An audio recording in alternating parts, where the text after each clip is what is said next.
윤석열 총장 요청에도 강행 뜻을 고집했던 법무부가 징계위를 오늘 10일로 재연기했습니다. 문재인 대통령이 절차적 정당성과 공정성이 중요하다는 입장을 밝힌 지 1시간 만입니다. 청와대가 앞서 이용구 차관이 월성 1호기 경제성 평가 조작 의혹을 받는 백운규 전 장관 변호를 맡았던 사실을 알고도 임명했던 것으로 파악됐습니다. 백 전 장관 시절 원전 자료를 삭제한 혐의를 받는 산업부 공무원 3명은 내일 영장 심사를 받습니다. 추미애 윤석열 사태가 이어지면서 문재인 대통령 지지율이 37.4% 최저치로 집계됐습니다. 호남 등 핵심 지지층의 지지율 하락이 큽니다. 신규 확진자가 서울에서만 260명으로 역대 최다를 기록했습니다.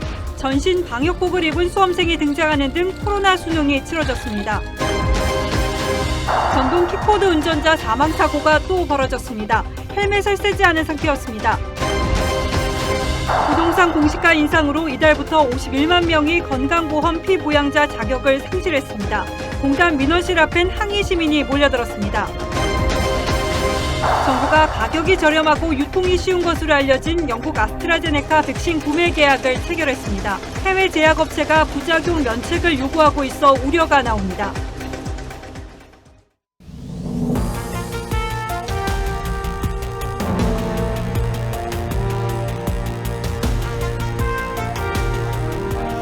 안녕하십니까. 뉴스9의 신동욱입니다. 한 차례 연기돼 당초 내일 열릴 예정이었던 윤석열 총장 징계위원회가 오는 10일, 그러니까 다음 주 목요일로 다시 연기됐습니다. 연기 자체는 윤 총장 측에서 요구한 것이고, 이에 따라 법무부의 공식 설명도 윤 총장 측의 방어권을 충분히 보장하겠다는 것이었습니다. 그런데 때마침 청와대에서는 징계위의 절차적 정당성이 중요하다는 대통령의 발언이 나왔습니다. 일단 숨을 고르고 징계를 강행하더라도 절차 문제로 시비거리를 남기지 않겠다는 의미로 해석됩니다. 하지만 그 이면에는 더 복잡한 정치적 배경이 숨어 있습니다. 오늘은 여기까지 자세히 풀어드리겠습니다. 먼저 백연상 기자가 보도합니다. 법무부는 오늘 윤석열 총장에 대한 징계위원회를 연기해 다음 주 목요일인 10일 연다고 밝혔습니다. 법무부는 연기 사유에 대해 절차적 권리와 윤 총장의 충분한 방어권을 보장하기 위해서라 밝혔습니다. 문재인 대통령도 오늘 대변인을 통해 윤 총장 징계위는 정당성과 공정성이 필요하다고 입장을 밝혔습니다. 사안의 중대성에 비추어 징계위원회는 더더욱 절차적 정당성과 공정성을 담보해야 한다고 했습니다. 첫 출근한 이용구 신임 법무부 차관 역시 백지 상태에서 시작하겠다고 했습니다. 이 차관은 오늘 출근한 뒤 윤 총장이 징계위에서 중징계를 받으면 법원에 소송을 제기할 것이기 때문에 법원에서 유리한 결정을 받으려면 절차를 지키라고 조언한 것으로 알려졌습니다. 검찰 관계자는 약점으로 지적된 절차적 정당성을 확보한 뒤 추 장관이 해임 결정을 내리려고 하는 것 아니냐고 해석했습니다. TV조선 백연상입니다. 그런데 어제 임명된 이용구 법무차관을 둘러싸고 새로운 논란이 있습니다. 월성 원전 조기 폐쇄 결정 과정의 핵심 인물인 백운규 전 산업통상자원부 장관의 변호를 맡았던 사실이 알려졌습니다. 아시는 것처럼 월성 원전 수사를 둘러싸고는 여권과 윤석열 총장이 첨예하게 대립하고 있습니다. 그래서 야당은 원전 수사를 막기 위해서 이 차관을 기용한 거란 새로운 의혹을 제기했습니다. 이어서 김복은 기자입니다. 이용구 차관은 백운규 전 장관의 변호를 맡았다가 차관 임명 전후로 사임계를 낸 것으로 알려졌습니다. 법조계에선 이 차관이 윤 총장 해임을 결정하는 법무부 징계위에 들어가는 건 전형적인 이해 충돌이라는 지적이 나왔습니다. 하지만 청와대는 이미 알고 있던 사안이라며 윤 총장 징계 청구 사유 6가지에 원전 사건은 들어있지도 않아 문제가 없다고 했습니다. 백 전 장관 변호를 맡았던 사실을 알면서도 법무차관에 임명했다는 겁니다.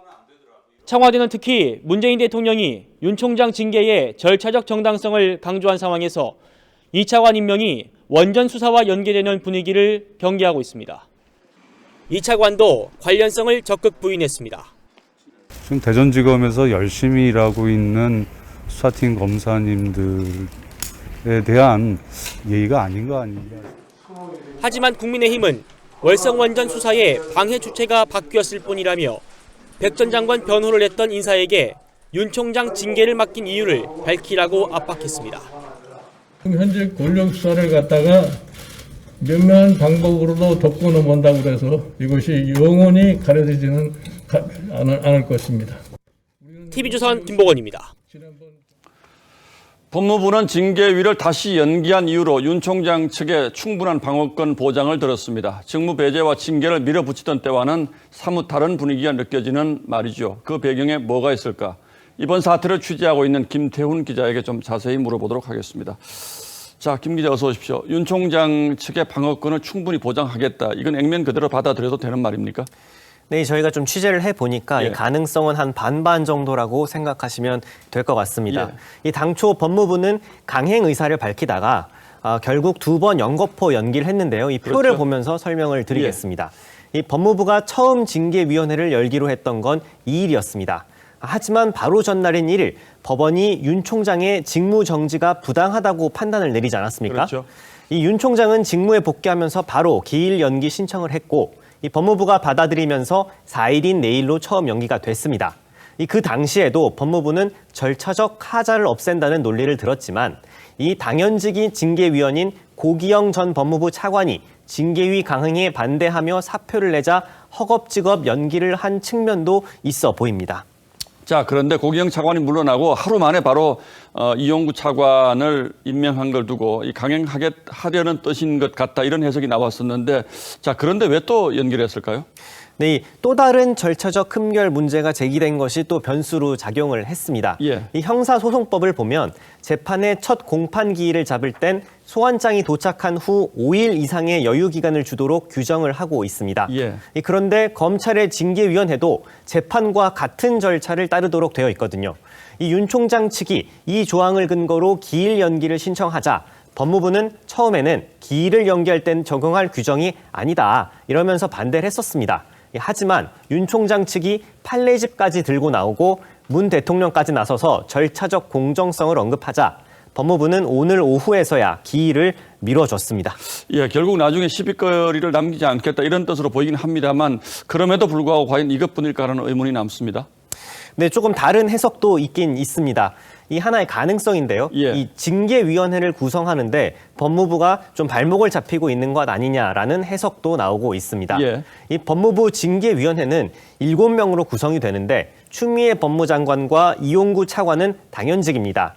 이 나머지 5명이 문제인데요. 현직 검사 2명을 지정하는 것부터 난항인 것으로 전해집니다. 또 전임 장관 시절 위촉된 외부 징계위원들도 있는데요. 이들이 징계위 참가에 큰 부담을 느끼고 있는 것 아니냐는 이야기도 나오고 있는 상황입니다. 그렇죠. 아무리 비밀리에 징계위를 연다고 해도 결국 이제 알려질 가능성이 높으니까 부담이 되겠죠. 그래서 법무부가 명단 밝히지 못하겠다 지금 이렇게 하고 있는 것 아닌가요? 네, 그렇습니다. 이제 저희도 취재를 하고 있는데 예. 이 법무부는 일단은 이 징계위 명단은 철통 보안을 유지하고 있습니다. 윤 총장 측도 수차례 이 법무부에 공개 요청을 했는데요. 법무부는 사생활 침해를 이유를 들면서 거부를 한 바 있습니다. 이 추 장관 측근으로 알려진 심재철 검찰국장 등이 만약에 그 자리에 징계위원으로 나온다면 예. 윤 총장 측은 현장에서 즉시 기피 신청을 한다는 방침입니다. 그럼 그 기피 신청이 받아들여지면 또다시 연기될 가능성도 없지 않아 있겠네요? 그것은 아닙니다. 기피 신청을 하면 예를 들어서 다른 징계위원이 나오거나 예. 그 절차적인 문제는 그 안에서 또다시 토론이 이루어져야 예. 하겠습니다. 예, 징계위가 열린다고 하더라도 여러 가지 변수가 또 남아 있군요. 좀 지켜보죠. 예, 김태훈 기자 잘 들었습니다. 자, 이런 가운데 지난 며칠 개인 SNS 활동을 중단했던 추미애 장관이 오늘은 이런 사진을 올렸습니다. 자, 제 뒤로 보이는 사진입니다. 노무현 전 대통령의 영정 사진이죠. 그러면서 검찰 전체를 검찰당이라고 싸잡아 맹비난했습니다. 살떨리는 공포를 느끼지만 검찰 개혁을 끝까지 완수하겠다고도 했습니다. 노 전 대통령 영정 앞에서 왜 이런 기도를 했을까 여러 해석이 나오고 있습니다. 변재영 기자가 보도합니다. 추미애 장관은 오늘 아침 SNS에 강원도 낙산사에 있는 노무현 전 대통령의 영정 사진을 올렸습니다. 추 장관은 공정한 법치를 행하는 검찰로 돌려놓기 위해 흔들림 없이 전진할 것이고 두려움 없이 나아갈 것이라며 이것이 노 전 대통령 영전에 올린 간절한 기도라고 했습니다. 그러면서 검찰을 강하게 비판했습니다. 검찰권 독립과 남용을 구분하지 못한다면서 수사와 기소의 잣대를 고무줄처럼 임의로 자의적으로 쓰면서 민주적 통제도 거부하는 검찰이라고 했습니다. 또 검찰을 검찰당이라고 표현하면서 살떨리는 무서움과 공포를 느끼지만 이를 혁파하지 못하면 검찰개혁은 공연불이 되기 때문에 소임을 접을 수 없다고 강조했습니다. 사퇴설에 분명한 선을 그은 겁니다.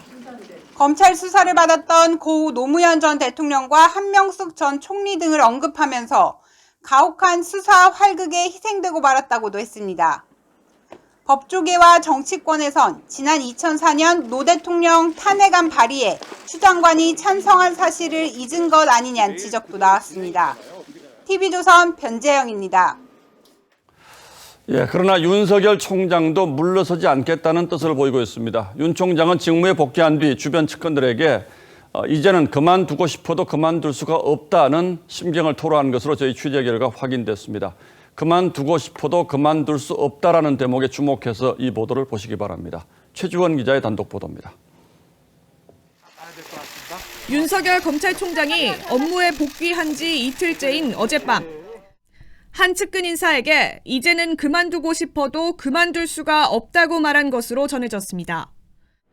월성원전 1호기 경제성 조작 의혹과 관련해 산업부 공무원들에게 사전 구속영장 청구를 지휘한 직후의 한 말이었습니다. 여권으로부터 퇴진 압박이 거세지는 상황에서도 물러나지 않고 권력형 비리 의혹 수사를 이어가겠다는 의지를 밝힌 것으로 해석됩니다. 특히 10일 징계위에서 중징계가 결정되고 이걸 인사권자인 문재인 대통령이 제가하더라도 수용하지 않고 법적 대응을 하겠다는 의미로도 읽힙니다. 지난 총선 이후에도 적절한 이런 메신저를 통해 가지고 흔들리지 말고 임기를 지키면서 소임을 다하라고. 윤 총장은 또 후배들이 저렇게 난리인데 내 마음 편하자고 내려놓을 수는 없다고도 말한 것으로 전해졌습니다. 평검사 전원과 고검장, 검사장들까지 추미애 장관에게 반기를 든 상황을 윤 총장 역시 위중하게 보고 있다는 겁니다. 다만 윤 총장은 검찰개혁에 대해서는 조직 전체가 수용해야 한다는 뜻을 강조한 것으로 알려졌습니다. TV조선 최주원입니다. 감사원 감사 직전 월성 1호기 조기 폐쇄 관련 자료를 대거 삭제한 산자부 전현직 공무원들의 구속영장 심사는 내일 대전지방법원에서 열립니다. 윤 총장이 직무 복귀 이후에 영장 청구를 승인한 것으로 알려졌는데 그 결과는 어떻게 전망하고 있는지 취재 기자를 연결하겠습니다. 이채연 기자. 네, 대검찰청에 나와 있습니다. 자, 내일 구속 심사를 하면 결과는 언제쯤 나올까요? 네, 이르면 내일 밤, 늦으면 모레 결론이 납니다. 영장이 청구된 3명의 산업부 전현직 공무원들은 국장과 과장 그리고 서기관급 인사입니다. 이들은 공용 전자기록 손상과 감사원법 위반 그리고 건조물 침입 혐의를 받고 있습니다. 이들 중 모 서기관은 상관의 지시를 받고 444건의 월성 1호기 관련 자료 등을 삭제한 혐의를 받고 있습니다. 시점은 감사원 감사 바로 전날인 지난해 12월 1일로 해당 서기관은 산업부 사무실에 들어가 2시간 동안 상당수의 자료를 없앴습니다. 검찰은 삭제된 자료 중 300여 개는 복구를 했는데 120개는 복원하지 못했습니다. 구속영장을 청구한 대전지검 형사 5부는 삭제 지시와 실행 과정에서 피의자들 간 진술이 엇갈리고 있다 이렇게 말했습니다. 자, 그런데 영장 청구에 윤석열 총장의 결단이 있었다 이런 보도가 있는데 그건 사실입니까? 네, 맞습니다. 윤석열 총장은 직무 복귀 하루 만에 사실상 대전지검에 월성원전 수사를 하라 이렇게 직접 지휘를 한 것입니다. 윤 총장은 지난달 중순 구속 필요성이 있다는 대전지검의 보고를 받고 더 꼼꼼하게 살펴보라고 지시했었는데요. 추가 보고를 받은 뒤 어제 영장 청구를 승인한 겁니다. 검찰 고위 관계자는 윤 총장은 대전지검의 감사원 감사 내용과 강제 수사 내용은 다를 수 있다면서 논란이 없고 균형감 있는 수사를 재차 강조했다 이렇게 전했습니다. 내일 이 전현직 공무원들에 대한 구속영장이 발부될 경우 백운규 전 장관과 최희봉 당시 청와대 산업정책비서관 등에 대한 소환 조사도 이어질 것으로 예상됩니다. 또 총장의 지휘권 박탈로 상대적으로 지체됐던 라임과 옵티머스 사건 등 정관계 대형 수사도 속도가 붙을 것으로 보입니다. 지금까지 대검찰청에서 TV조선 이채연입니다. 자, 이런 상황에서 문재인 대통령의 국정 지지율이 집권 이후 최저치를 기록했습니다. 리얼미터 조사를 기준으로는 작년 조국 사태 때도 지켰던 40% 선이 무너졌고 여야의 지지율도 오차범위 아니긴 합니다만 그 수치가 뒤집혔습니다. 여권의 지역, 연령, 이념 등 전 분야에서 여권 지지층이 대거 이탈했습니다. 윤수영 기자 보도 먼저 보시고 배경은 이어서 더 자세히 분석해드리겠습니다. 문재인 대통령의 국정 수행을 묻는 질문에 잘하고 있다는 37.4%, 잘못하고 있다는 답변은 57.3%였습니다. 지난주보다 긍정평가가 6.4%포인트 줄었고 부정평가는 5.1%포인트 오른 겁니다. 리얼미터 조사에서 지지율이 40% 밑으로 떨어진 건 문 대통령 취임 이후 처음입니다. 한국갤럽 기준으로는 작년 10월 이른바 조국 장관 사태 당시 39%를 기록한 적이 있습니다. 문 대통령의 핵심 지지 세력인 진보층에서 7.8%포인트가 하락했고 특히 충청과 호남 지역에서 두 자릿수의 낙폭을 보였습니다. 추미애 장관의 윤석열 총장 직무 배제 결정과 정부의 잇따른 부동산 실책 등이 영향을 준 걸로 풀이됩니다. 민주당 지지율도 역대 최저치인 28.9%로 급락해 넉 달 만에 오차범위 내에서 정당 순서가 뒤집히는 결과가 나왔습니다. 청와대는 지지율 추이를 엄중하게 보고 있다면서 어려움이 있지만 최선을 다하겠다고 했습니다. TV조선 윤수영입니다.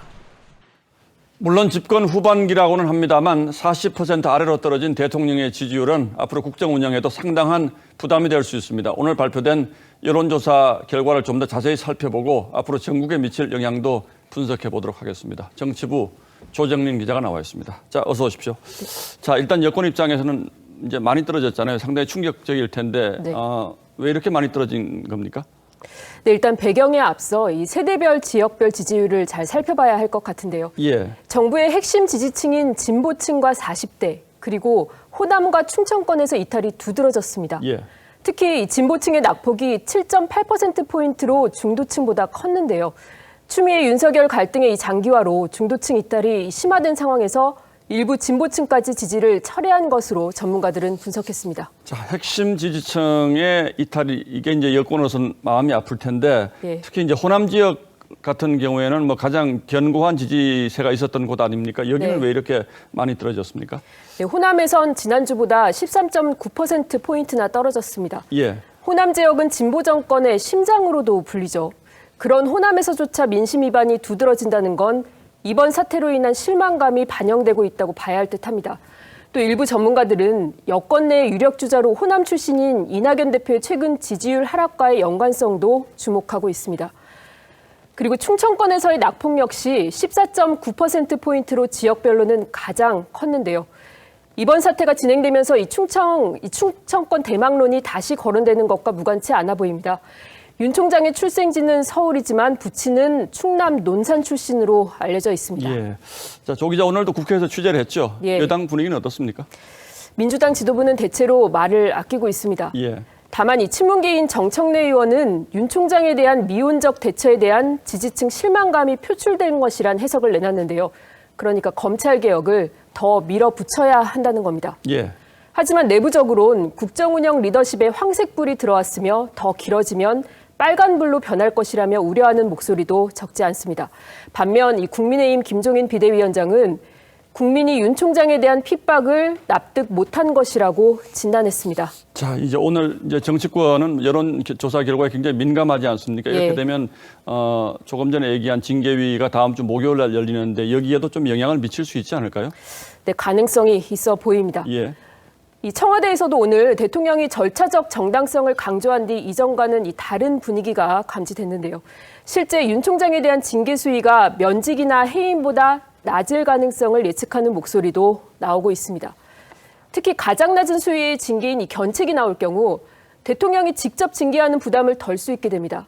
이와 맞물려 여권에선 징계위의 결정 자체가 시간이 다소 걸릴 수 있다는 예상도 나오고 있습니다. 자, 지금 조 기자 얘기는 이제 상당히 새로운 해석인데 예.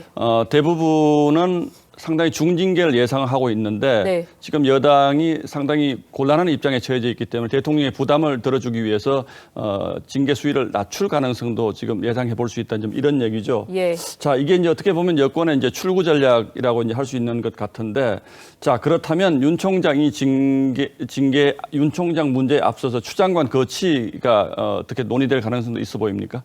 우선 이 청와대와 여권은 이 정치적으로 사태 수습이 힘든 상황인 만큼 예. 법무부의 검사징계위원회 결과를 지켜보겠다는 입장입니다. 지켜보자. 예. 하지만 이 여권에서 나오는 속도 조절로는 주목해 볼 필요가 있습니다. 징계위 결과가 나오더라도 문 대통령이 바로 결정하지 않고 여론의 추이를 볼 수 있다는 건데요. 이는 여당에서 진행 중인 입법 절차와도 연계돼 있습니다. 여당이 공언한 대로 오는 9일 공수처법이 처리되면 여권으로선 검찰개혁의 큰 고비 하나를 넘게 됩니다.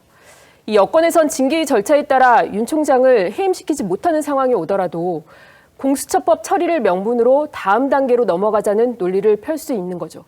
그렇게 될 경우 연말 연초 개각을 통해 추 장관을 교체하는 선택을 할 가능성도 있습니다. 자, 그러니까 9일날 국회에서 공수처법 처리하고 10일날 징계위원회 열리게 되니까 일단 9일날 공수처법을 처리하고 나면 좀 한숨 돌릴 수 있다. 그러니까 10일날 징계위원회 결과에 대해서 대응할 시간적 여유가 있다. 그러니까 네. 출구 전략이 또 다른 형태의 출구 전략이 나올 수도 있다. 이런 얘기인 거죠. 네, 그렇습니다. 예, 뭐 그럴듯한 시나리오입니다만 추미애 장관이 여기에 동의할지는 사실 좀 의문스럽긴 합니다. 예, 조정민 기자 잘 들었습니다. 예.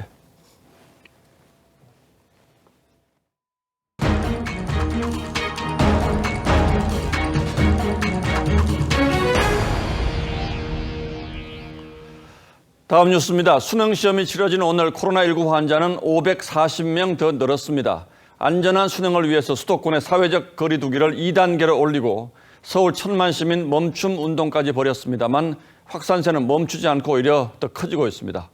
서울에서는 역대 최대인 260명의 신규 확진자가 나왔고 비수도권 환자 발생도 계속해서 늘고 있습니다. 송민선 기자가 보도합니다.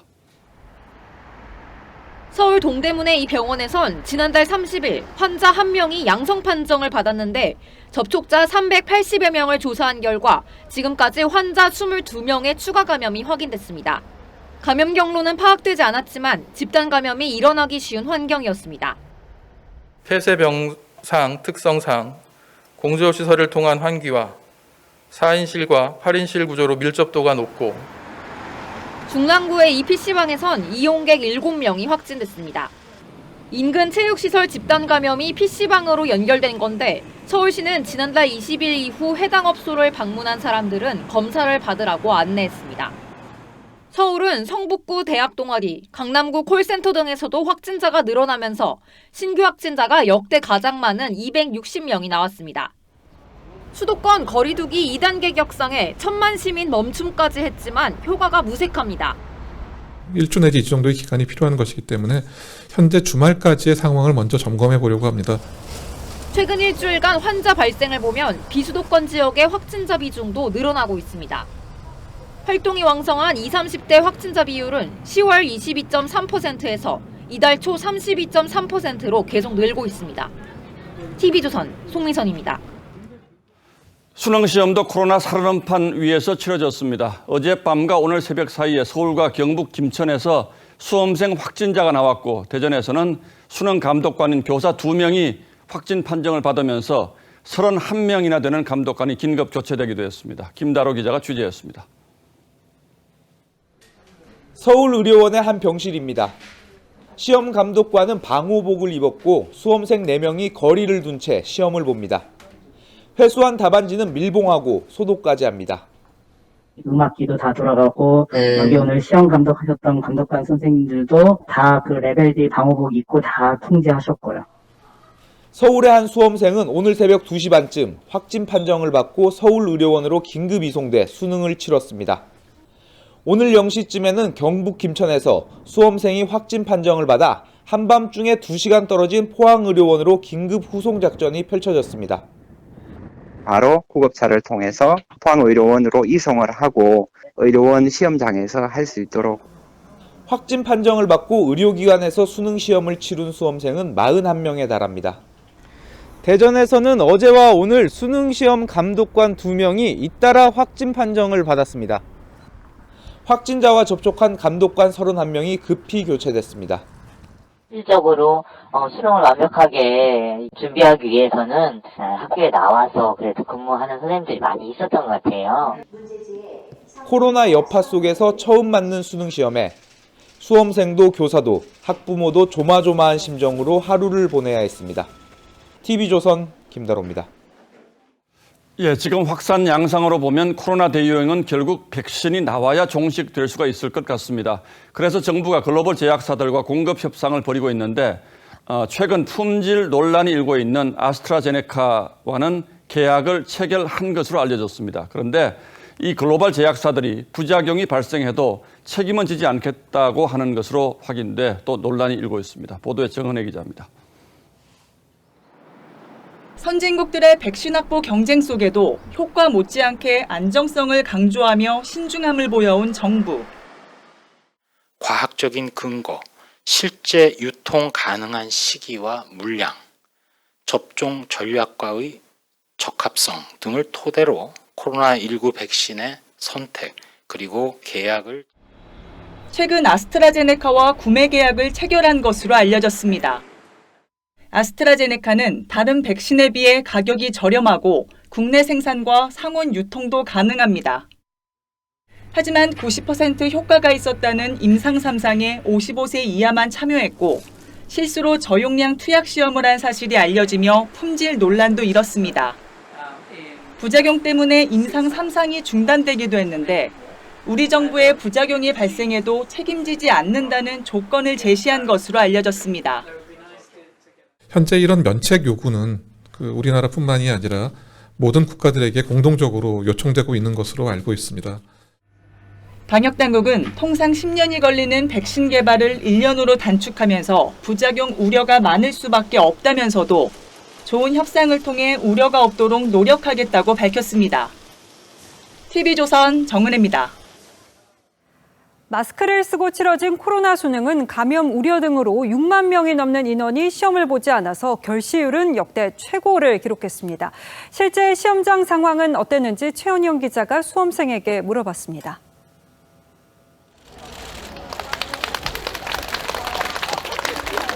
시험을 무사히 치르고 나오는 자녀를 격려하는 학부모. 수험생들은 그제서야 안도감을 나타냅니다. 사상 첫 코로나 수능은 쉽지 않았습니다. 너무 불편하고 좀 하기가 힘들었어요. 무엇보다 감염이 걱정됐습니다. 쉬는 시간에 애들이 서로 많이 떠드는 모습이 보였고 밥도 친구랑 같이 먹었기 때문에 감염 우려 등으로 6만 4천여 명이 시험을 보지 않아 결시율은 13.17%로 1년 만에 다시 역대 최고를 기록했습니다. 상위 4%인 1등급 인원도 그만큼 줄어들게 됩니다. 개학 지연과 잦은 원격 수업으로 학력 저하가 우려됐지만 출제 난이도는 예년과 비슷했다는 평가입니다. 수시 수능 최저 등급 확보 부담은 커졌습니다. 온라인 수업 해가지고 그게 조금 불편했어요. 학교에서 안 배우다가 핸드폰으로 하니까 약간 집중도 좀 덜 되고 그랬어요. 논술과 면접 등 대학별 전형은 당장 이번 주말부터 줄줄이 예정돼 있습니다. 방역당국은 수능 이후 방역도 중요하다고 강조했습니다. 이런 가운데 CNN은 미국은 SAT를 취소했는데 한국은 수능을 강행했다며 놀랍다고 보도했고 영국 BBC도 팬데믹 속에 치러진 수능을 소개했습니다. TV조선 최원영입니다. 올해는 코로나로 수험생과 학부모 모두 유난히 힘들었죠. 이 감염 우려에 전신 방역복을 입고 시험을 치른 수험생도 있었고 이 긴장 속에 이런저런 예기치 못한 일도 벌어졌습니다. 오늘은 수험생이 맞닥뜨린 입실 전쟁에 포커스를 맞췄습니다. 헬멧을 눌러쓰고 급히 오토바이에 올라타는 수험생. 어디로 가세요? 걸어서 20분 거리를 3분 만에 주파해 시험장에 도착합니다. 오늘 천천히 할 시간 있습니다. 거리 곳곳에 사이렌이 울리고 시험에 늦은 학생들을 위한 오토바이들이 줄지어 대기 중입니다.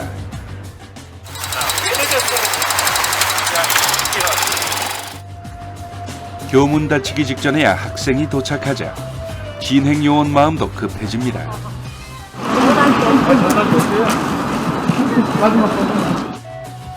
서울 종로구에 위치한 동성고학. 경찰차를 타고 어디론가 황급히 이동하는 수험생. 성동고등학교. 시험 장소인 성동고를 동성고로 잘못 알고 찾아왔던 거죠. 동대문구 해성여고 앞에서도 비슷한 일이 벌어졌죠. 입실 시간에 고사장에서 뛰어나와 경찰차에 올라타는 여학생. 경찰의 도움을 받아 시험장인 노원구 해성여고에 무사히 입실했습니다. 수능 시험을 이제 보지 못할까봐 많이 두려워하는 상황이었고 부모님이랑 통화하면서 눈물을 꽤 많이 흘려서 가면서 계속 달랬던. 오늘 전국에서 들어온 수능 관련 112 신고는 620건. 그중 74%는 시험장까지 태워다 달라는 내용이었습니다. 제주와 전북에서는 학생들이 두고 온 신분증을 경찰이 배달해줬고, 인천에선 코로나19 감염을 우려한 학생이 방호복을 입고 시험장에 등장해 화제가 됐습니다. 유례없는 감염병 확산으로 예년과는 확연히 달랐던 수능 시험장 풍경. 응원전도 있고 막 들뜬 분위기 이제 그래서 수험생들도 더 이제 긴장되고 이제 그런 분위기였는데 올해는 좀 차분하고 코로나 영향이 좀 대단한 건 같은데요. 그래도 준비한 만큼 결실이 있길 바라는 수험생과 학부모의 마음은 예전과 같지 않을지. 뉴스나인 포커스였습니다. 다음 소식입니다. 전동 킥보드 운전자가 사망하는 사고가 또 벌어졌습니다. 이 헬멧을 착용하지 않은 상태였습니다. 정부가 킥보드 안전관리 강화 방안을 내놓은 지 이틀 만인데 이 방안에서는 안전모 착용이 의무화되어 있지 않습니다. 미착용 시 경고 조치가 이뤄질 뿐입니다. 한지은 기자가 취재했습니다. 서울 구로구 왕복 8차로를 가로지르는 횡단보도 앞. 신호가 바뀌자 보행자 사이로 전동 킥보드를 탄 남성이 앞서 나가나 싶더니 신호를 어기고 달려오던 오토바이에 부딪힙니다. 킥보드 운전자는 오토바이와 충돌한 뒤 40여 미터 떨어진 곳까지 떠밀려갔습니다. 킥보드 운전자분은 피를 계속 흘리시고 계셨고 오토바이 운전자분은 이제 엎드려 계셨다가 일어나서 이제 헬멧을 벗고 앉아 계셨고, 안전모 없이 킥보드를 탔던 사고 피해자는 심폐소생술을 받으며 인근 병원으로 옮겨졌지만 결국 숨졌습니다. 가해 오토바이 운전자는 가벼운 상처만 입었습니다. 경찰은 과실치사 혐의로 오토바이 운전자를 입건했습니다. 지난 10월 24일 인천에서 발생한 킥보드 사망 사고 당시에도 탑승자 2명 모두 안전모를 쓰지 않아 피해가 컸습니다. 하지만 지난달 30일 민관협의체가 내놓은 개인형 이동수단 안전관리 강화 방안은 안전모 미착용 등은 경고 대상으로 돼 있어 도로교통법에 따라 관리를 강화해야 한다는 지적도 나옵니다. 경찰은 킥보드 운행 시 안전모 미착용과 2인 탑승 행위 등에 대한 단속과 계도도 더욱 강화하겠다고 강조했습니다. TV조선 한지은입니다. 만취한 50대 남성이 길가에 쓰러져서 길을 가던 시민이 말리는 일이 벌어졌는데 난데없이 이 남성, 내가 씨름 선수 출신이라면서 시민의 행패를 부리기 시작했습니다. 뭐 하는 사람인가 봤더니 현직 경찰관이었습니다. 이 경찰관 20대 여성을 성추행한 의혹도 받고 있습니다. 강석 기자입니다. 술 취한 남녀가 휘청거립니다. 자동차가 달리는 도로 한가운데 쓰러지기도 합니다. 침대에 누워있듯이 그냥 대자로 두 분이 누워 계시더라고요. 그래가지고 나오시라고, 길가로 좀 나오시라고 하는. 길 가던 남성 2명이 다가가 도와주려 하자 술 취한 남성은 오히려 남성을 폭행하며 욕설도 합니다. 아무것도 안 했는데 넘어져. 알고 보니 술 취한 50대 남성 A씨는 현직 경찰관이었습니다. A씨는 자신이 씨름 선수 출신이라며 행패를 부렸습니다. 씨름 선수였나 막 부적하면서 쫓아오시면서 뭐 그런 식으로 계속 욕설을 퍼부으시면서 저 허리춤을 잡고 넘어뜨리시더라고요.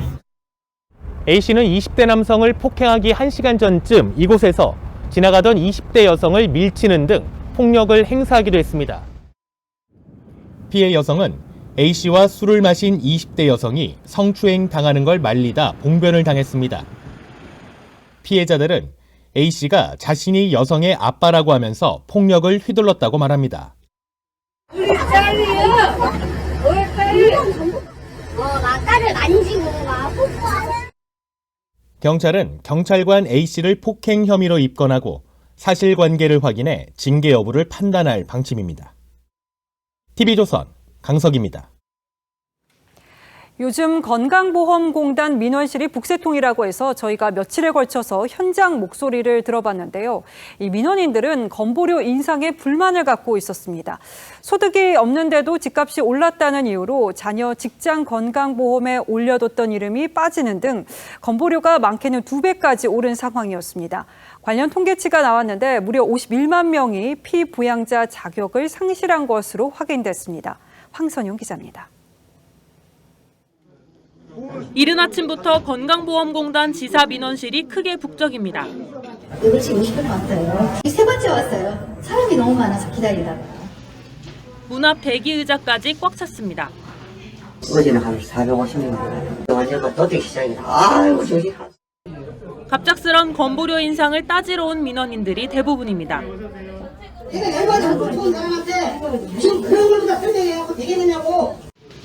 아예 별도 상담 창구까지 따로 만든 곳도 있습니다.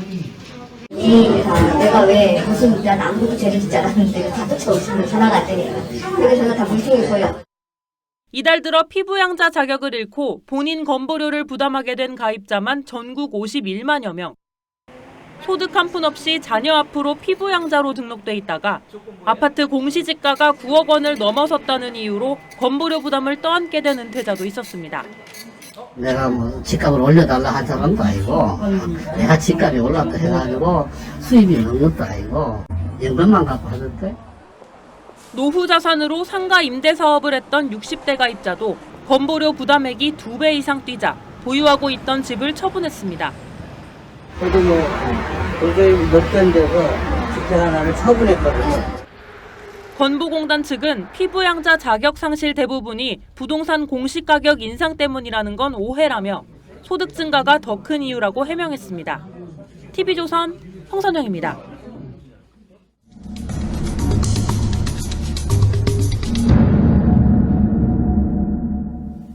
전국 곳곳에 방치된 공공시설이 즐비합니다. 지역 특성화 사업을 한다면서 90억 원을 들여 지은 건물부터 이 수십억 원이 들어간 공원, 박물관 등이 몇 년째 놀고 있는 건데 재활용 대책도 없습니다. 이런 상황을 책임지는 사람도 없습니다. 현장 추적 장혁수 기자입니다.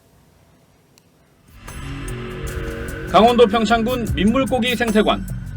곳곳에 잡초가 무성하고 물 빠진 수조는 흉물로 변했습니다.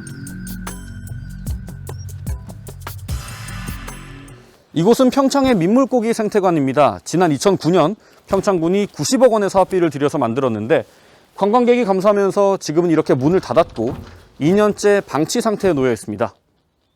문을 닫기 직전 관람객 수는 연간 약 4천 명, 하루 10여 명 수준이었습니다.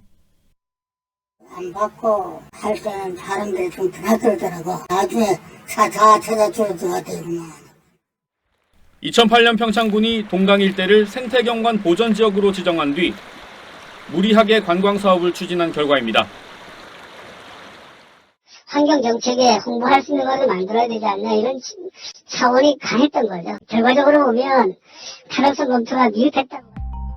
충주 공예전시관도 2010년 공예마을과 연계해 관광을 활성화한다며 지었는데 정작 전시관은 외딴 곳에 자리 잡았고 그래 활성화하려고 지킨 전로인데 지금 등록도 안 되고 그래가지고 15억 원을 들인 시설물은 5년 만에 문을 닫고 지금은 주민들이 작물을 말리고 있습니다. 우리 분리식 전시관인가 뭐가 들어온다고 또 그러더니만 그것도 또 안 들어오더라고요. 유휴 공공시설은 관광시설뿐만이 아닙니다. 울산역 옆 기계식 자전거 주차장은 7억 원을 들였지만 사용자가 거의 없어 5년 전 폐쇄했습니다. 뭐 하루 한 대도 되기 힘들 거예요. 자연 타고 온 사람들은 뭐 이래가지고 저는 한번 돌고 그냥 가지. 이처럼 사용하지 않은 유휴 공공시설은 전북 746곳과 경북 423곳 등 전국에 2,885곳에 달합니다. 대부분 재활용 방안도 못 찾은 채 방치돼 있고 일반 재산으로 전환해서 군에서는 일단 뭐 매각도 지금 검토하고 있고요. 적게는 수억 원, 많게는 수십억 원 예산을 쏟아부었지만 책임지는 공무원은 없습니다. 담당 그 헤드에서 사람들 부서로 발령나버리지 시장이 바뀌고 이게 정책이 바뀌더라고요. 전문가들은 공공사업 전후 엄격한 평가가 필요하고 예산 사용 승인도 더 까다롭게 해야 한다고 지적합니다.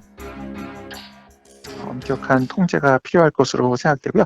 예비 타당성 검사를 비롯한 사전 점검 그리고 사후 평가가 함께 필요할 것으로. 전국 곳곳 무책임한 공공사업으로 방치된 공공시설물이 애물단지가 되고 있습니다. 혐오감이 느껴요. 솔직히 과밀히 학습 따라보세요. 저거 뭐냐고 돈 몇십억씩 들여가지고 애물단지. 현장 추적 장혁수입니다.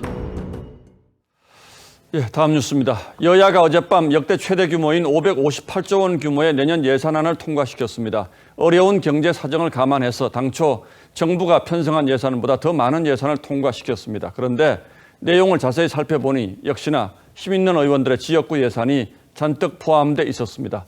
물론 이 가운데 꼭 필요한 예산도 있었겠습니다만 나라 비전 늘어가는데 의원들의 지역구 챙기기 구태에 입맛이 영 개운치가 않습니다. 최원희 기자가 취재했습니다. 올해보다 무려 46조 원이나 늘어난 558조 원 규모의 내년도 예산.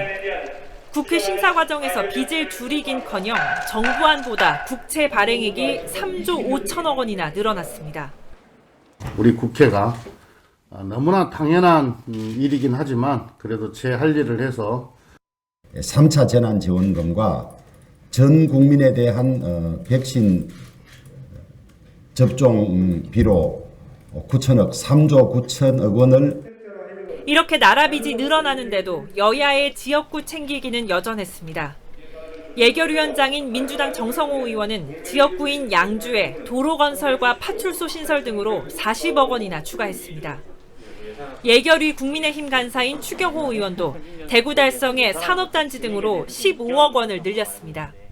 한국판 뉴딜 등 불효불급한 예산 삭감을 주장했던 국민의힘 지도부도 지역구 예산을 챙겼습니다.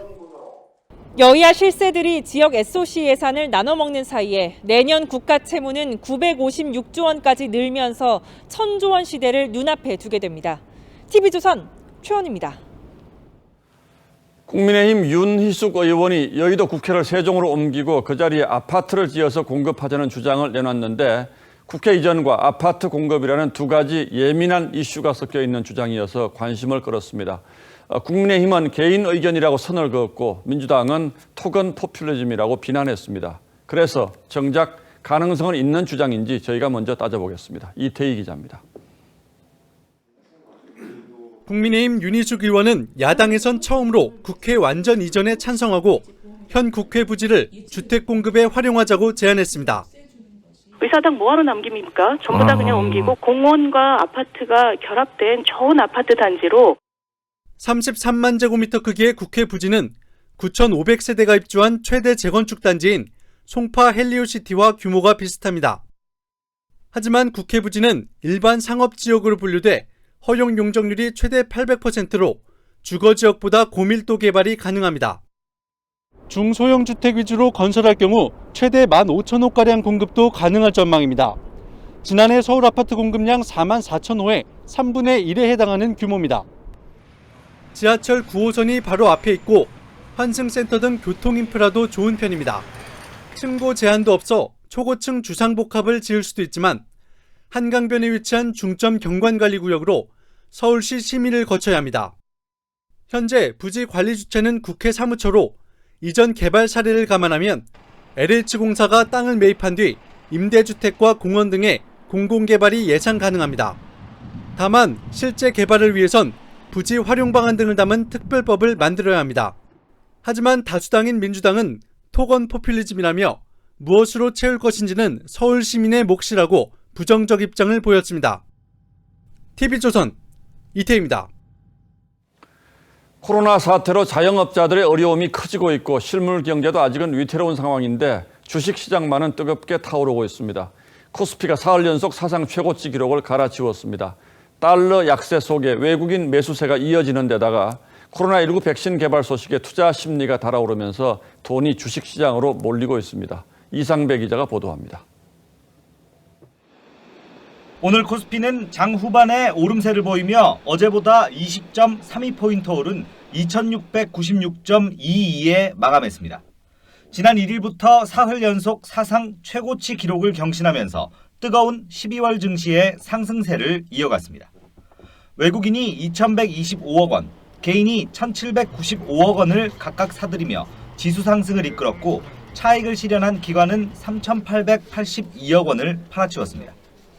달러 약세에 외국인이 돌아온 데다 영국이 화이자 등의 백신 사용을 승인했다는 소식이 호재로 작용했다는 분석입니다. 자동차와 전자제품, 엔터주들이 크게 오른 가운데 삼성전자는 장중 한때 사상 최초로 7만 원을 돌파했습니다. 코스닥도 2018년 4월 이후 2년 7개월여 만에 900선 고지를 탈환하면서 907.61로 장을 마쳤습니다. 외국인 투자자들의 자금 유입이 굉장히 강하게 그리고 꾸준하게 이어지고 있고요. 견조한 한국 경제의 회복세에 대한 기대감이 원달러 환율은 오늘 3.8원 하락해 1,097원을 기록하며 지난 2018년 6월 이후 2년 6개월 만에 최저치로 내려앉았습니다. TV조선 이상배입니다. 미국 코로나 상황은 끝을 모르는 악화를 거듭하고 있습니다. 오늘만 확진자가 19만 명을 넘겨서 미국 의료 체계는 사실상 붕괴 상태입니다. 정부가 결국 크리스마스 연휴를 앞두고 최고 단계 경보를 발령했는데 아이들은 산타를 안을 수도 없게 됐습니다. 워싱턴에서 최우정 특파원이 전하겠습니다. 쇼핑센터에 자리 잡은 산타클로스. 투명 가리개를 썼습니다. 안기려고 뛰어간 아이는 가림막 앞에서 사진만 찍습니다. 병상은 이미 꽉 찼습니다. 입원한 확진자만 10만 명을 넘겼습니다. We really truly are out of beds, and it's not just the intensive care unit, it's all the medical beds as well. 백악관 코로나 TF는 최고 단계의 경보를 발령하고 와이오밍주 등 마스크 의무화를 하지 않고 있는 주정부에 엄격한 방역 정책을 도입하라고 지시했습니다. 질병통제예방센터는 내년 2월까지 사망자가 45만 명에 이를 거라고 경고했습니다. December and January and February are going to be rough times. I actually believe they're going to be the most difficult time in the public health history of this nation. 상황이 이런데도 트럼프 대통령은 크리스마스를 전후로 20여 차례 파티를 열 계획입니다. Yeah, so, if you can loot businesses, burn down buildings, engage in protest, you can also go to a Christmas party. 미국 정부는 이번 달에 2천만 명, 내년 2월까지는 1억 명에게 백신을 접종할 방침입니다. 안전성에 대한 우려를 불식시키기 위해 오바마와 부시, 클린턴 등 전직 대통령 3명이 공개적으로 백신을 맞는 방안도 검토하고 있습니다. 워싱턴에서 TV조선 최우정입니다. 북한이 코로나 백신과 치료제를 개발 중인 세계 대형 제약회사를 상대로 해킹을 시도한 것으로 국정원이 파악했습니다. 셀트리온을 포함한 국내 업체도 해킹 대상이 됐습니다. 김도영 기자입니다. 북한 해커들이 코로나19 백신 정보를 얻기 위해 최소 9개 제약업체를 해킹하려 했다고 로이터 통신이 보도했습니다. 영국 아스트라제네카와 미국 존슨앤존슨 그리고 노바백스 등 대형 제약사들이 타깃이 됐습니다. 국내 제약사 4곳도 포함됐는데 백신을 개발 중인 제넥신, 치료제를 개발 중인 셀트리온과 보령제약 그리고 신풍제약입니다. 국정원도 북한의 해킹 시도가 있었다고 했지만 구체적인 업체명은 밝히지 않았습니다. 9월에 시작된 북한의 해킹 시도는 가짜 사이트를 만들어 그곳에 로그인하는 직원들의 비밀번호를 노리는 방식으로 이뤄졌습니다.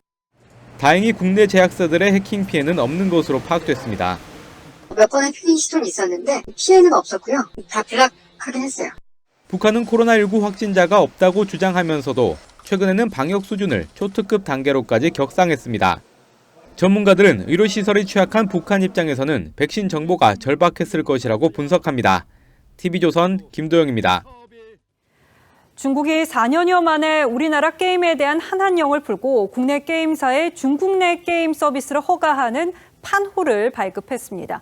국내 게임 업계는 한한령 해제 수순이라고 보고 있습니다만은 현 상황을 계기로 주무부처와 외교부가 더 적극적으로 판호 문제 해결에 나서야 한다는 조언이 힘을 얻고 있습니다. 김자민 기자가 보도합니다.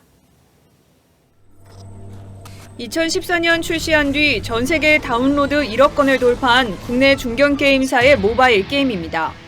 어제 중국 국가신문출판서는 이 게임의 중국 진출을 허가하는 판호를 발급했습니다. 저희가 판호는 2016년 말 정도에 신청을 했고요. 결과는 저희가 어제 확인을 했습니다. 중국 당국이 한국 게임에 판호를 내준 건 2017년 사드 사태에 따른 경제 보복이 시작된 이후로 3년 9개월 만에 처음입니다. 지난달 우리 정부는 왕이 중국 국무위원 방한 당시 한한령 해제를 요구했는데 열흘 만에 중국 측이 실행에 옮긴 겁니다. 업계에선 한한령이 해제되고 40조 원에 달하는 중국 게임 시장이 본격 개방되는 것 아니냐는 기대감이 나옵니다. 하지만 낙관론은 섣부르다는 지적도 있습니다. 향후에 전면적으로 그러면 한한령이 철폐되고 한국의 어떤 게임사들에 대한 판호들이 정말 예전처럼 나올 것인가 하면 그건 아니라는 것입니다. 이번 판호 발급으로 국내 게임 업체의 중국 진출에 활로가 터졌지만 중국 당국의 정책에는 워낙 불확실성이 큰 만큼 정부와 민간의 지속적인 압박이 필요하다는 분석입니다. TV조선 김자민입니다. 가수 이찬원이 코로나 확진 판정을 받아 동선이 겹친 연예인이 줄줄이 활동을 중단했습니다. 아이돌 가수 확진도 이어져서 방송가는 또다시 비상입니다. 최윤정 기자입니다. 가수 이찬원이 오늘 새벽 코로나19 확진 판정을 받았습니다. 소속사는 이찬원이 모든 활동을 중단하고 자가격리에 들어갔다고 밝혔습니다. 이찬원과 함께 활동을 해온 이명훈과 장민호는 음성 판정을 받았지만 자가격리 중이고 동선이 겹치는 출연진과 방송 스태프도 검사 결과를 기다리고 있습니다. 이찬원과 같은 스타일리스트인 방송인 서장훈과 가수 이적도 자가격리에 들어갔습니다. 아이돌 가수들의 확진도 잇따랐습니다. 6인조 걸그룹 에버글로우의 멤버 2명과 보이그룹 업텐션의 멤버 2명도 확진 판정을 받아 이들이 참여했던 음악방송 출연진과 스태프 전원이 코로나19 검사를 받기도 했습니다. 확진 판정 받은 멤버들은 보건당국 지정한 곳에서 멤버들하고 직원 일부는 관할 보건소통에서 확인된 장소에서 자가격리 중입니다. 앞서 스태프와 보조 출연자의 확진 판정으로 영화와 드라마 제작이 차질을 빚기도 했습니다. 이렇게 코로나19가 가요, 예능계까지 연예계 전반으로 확산되면서 연말 방송가는 녹화 취소와 연기가 속출하며 비상에 걸렸습니다. TV조선 최윤정입니다.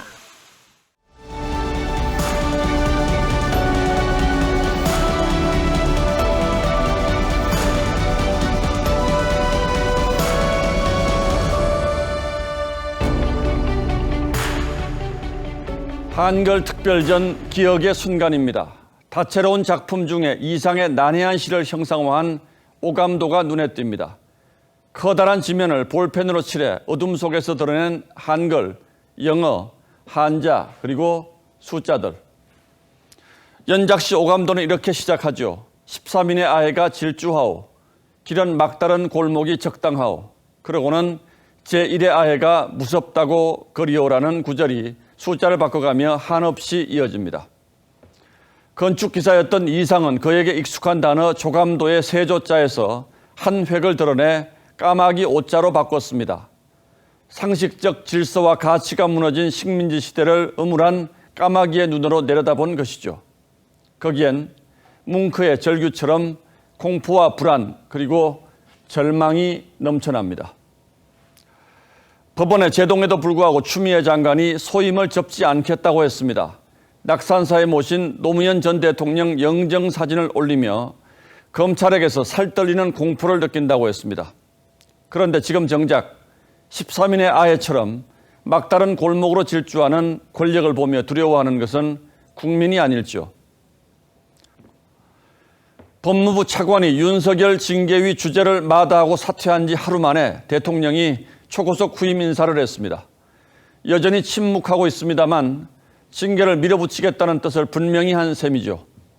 그런데 신임 차관은 청와대가 큰 흠결로 지목하는 강남 아파트 2채를 갖고 있고 원전 경제성 조작 의혹의 핵심 피의자인 백운규 전 장관을 변호해 왔습니다. 추 장관 인사청문회 준비단장도 지냈죠.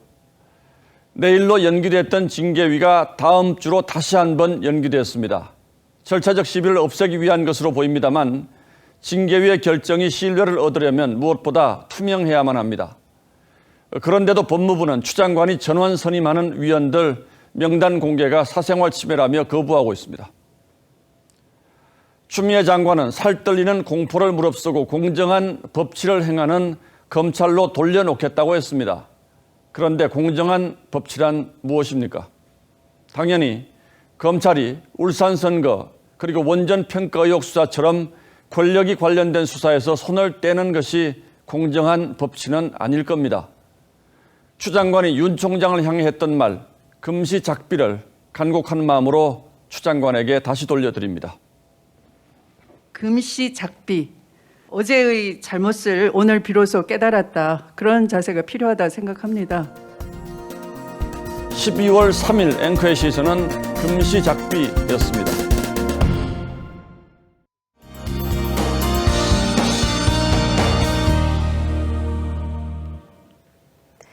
오늘 많이 추우셨죠? 내일은 더 춥겠는데요. 전반적으로 오늘보다 3, 4도가량 낮겠습니다. 서울은 영하 4도를 보이겠고 봉화는 영하 10도까지 떨어지겠습니다. 한낮 기온은 오늘과 비슷하겠습니다. 서울이 4도, 대전과 전주 7도, 대구는 8도까지 오르겠습니다. 날은 추워지고 있지만 실내 환기는 잊지 않으셔야겠습니다. 내일 미세먼지 걱정 없이 환기할 수 있겠고요. 눈이나 비 소식은 없습니다.